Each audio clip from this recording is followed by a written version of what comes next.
I'm Carla Reeves, and this is Differently. Whether you feel stuck in survival, navigating a change, or seeking more for your life, may this podcast be your weekly nudge to take a risk to build a life that is uniquely bold, authentic, and in alignment with your deepest values.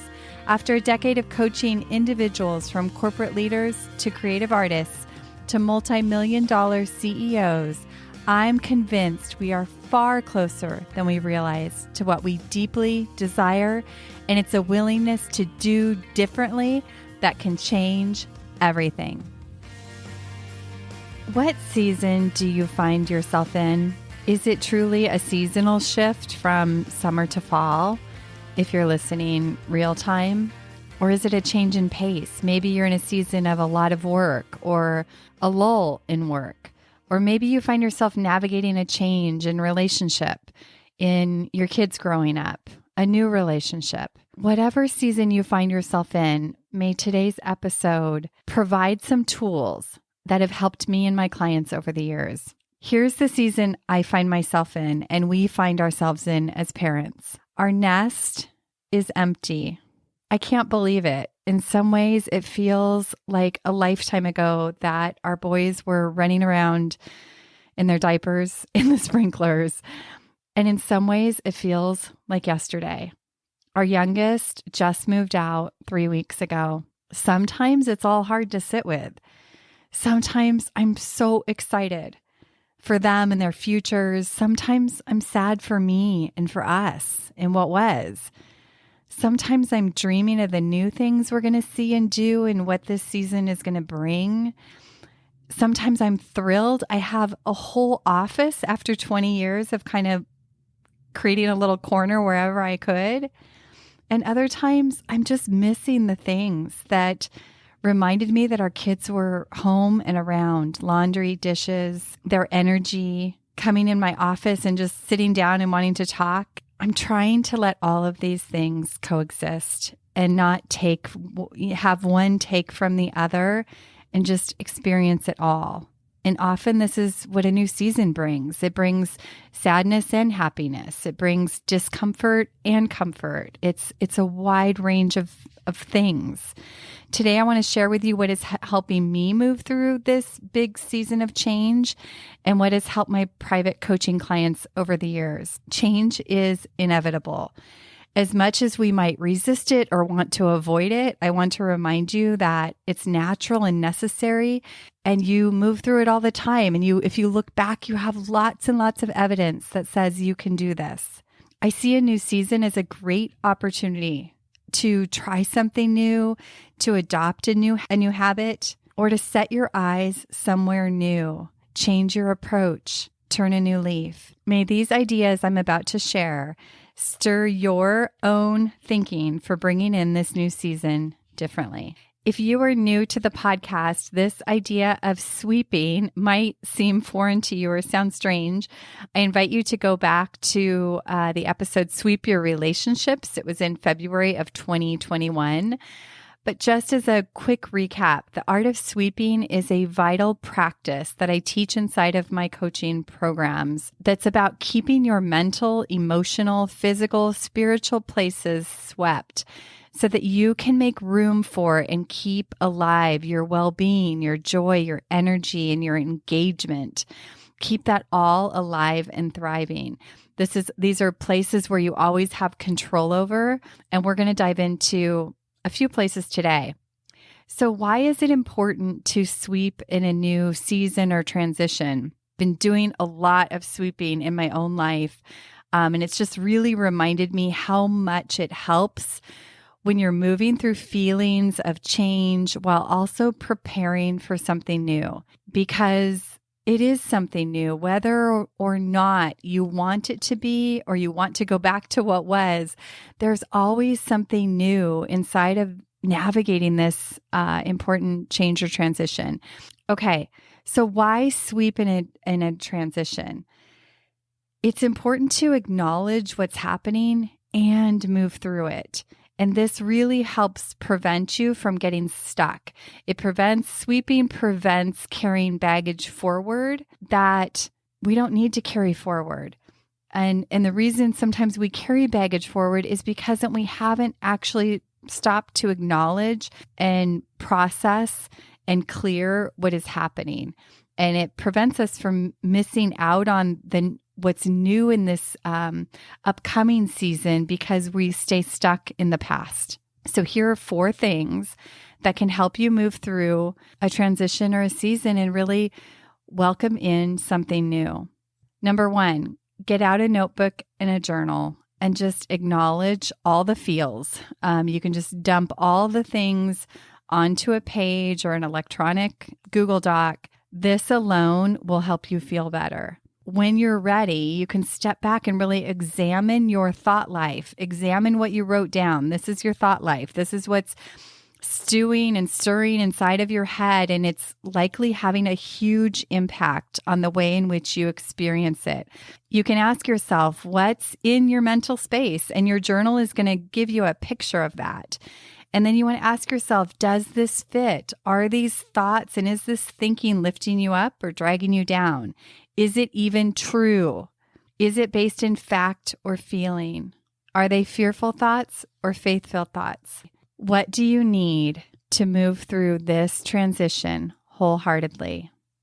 It's a really important question to ask yourself, and it might lead you to answers of things you can do, things you might need to say, things you might need to process.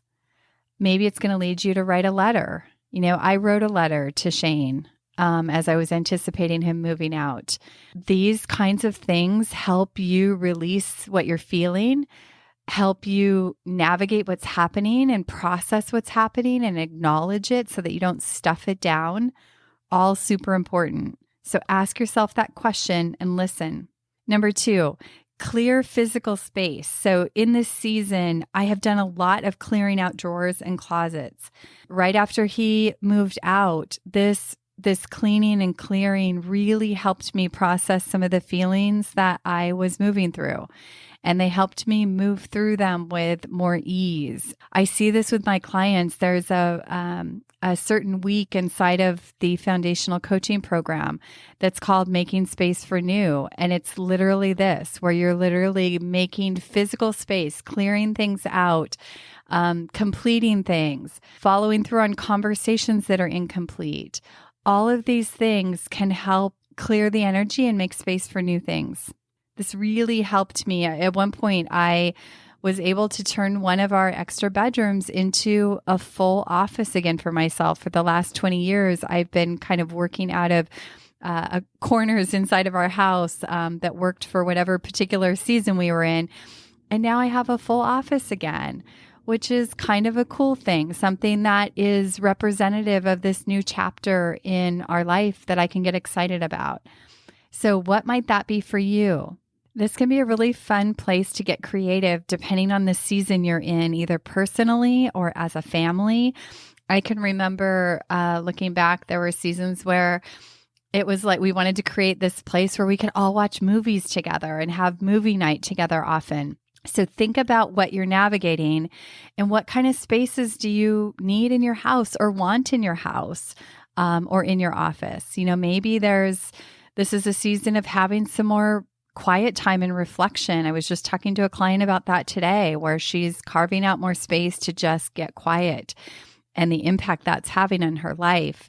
And you can make a space for that. Number 3, try on a new perspective. Something that always helps me and my private coaching clients is, as a human, we tend to get focused on what's not happening, or we get focused on the window that's closing, the thing that we're losing. And believe you me, I went here a lot, and it's an important part of the transition. But it's when we get stuck here that it can be really detrimental. There's a quote that has really helped me navigate this stage of motherhood as our boys take flight in their own lives. And I'm not going to do a good job here, but it's something like, look through the window of their future instead of the rearview mirror of your own life. And it's related to motherhood, but I think you can apply it to other places. Basically, be sure to not only look at the window that's closing, but watch for the windows that are opening and intentionally choose which one you're looking through. My invitation to you is, what do you see when you look forward through the lens of what is happening versus the lens of what is passing? You might be losing something, but don't forget to look at what you might be gaining. Where have you been focused in this transition, and what new perspective could you look from? Flip things upside down and inside out and see what you find. Lastly, number 4, gratitude. This is a perfect moment to take stock. What is right? What is good? I remind myself often, while a natural tendency is to pull my boys in close and want them near, I know this has been our job to raise them and let them fly on their own. I'm grateful they feel ready to do that. I'm grateful that they're out living, trying new things, building new relationships. I know that while I selfishly want them near, they need to spread their wings, and so do I. What are you grateful for right here and now in the midst of whatever transition or moment you find yourself in? Take stock. In closing, sometimes I see my clients get stuck in an old season, hanging on to what was and missing out on what is. I remember coaching a new mom once who was hanging on to her old life and couldn't dive into this new season of motherhood. Watching her walk through this and set down the past and seeing her heart open and give herself permission to fully step into this new season was completely awe-inspiring as she liberated herself and everything that was happening around her. How about you? What do you see emerging? I invite you each day this week to take one action in the spirit of clearing out the old and making room for the new. Do the work you need to do to move through this and let it pass.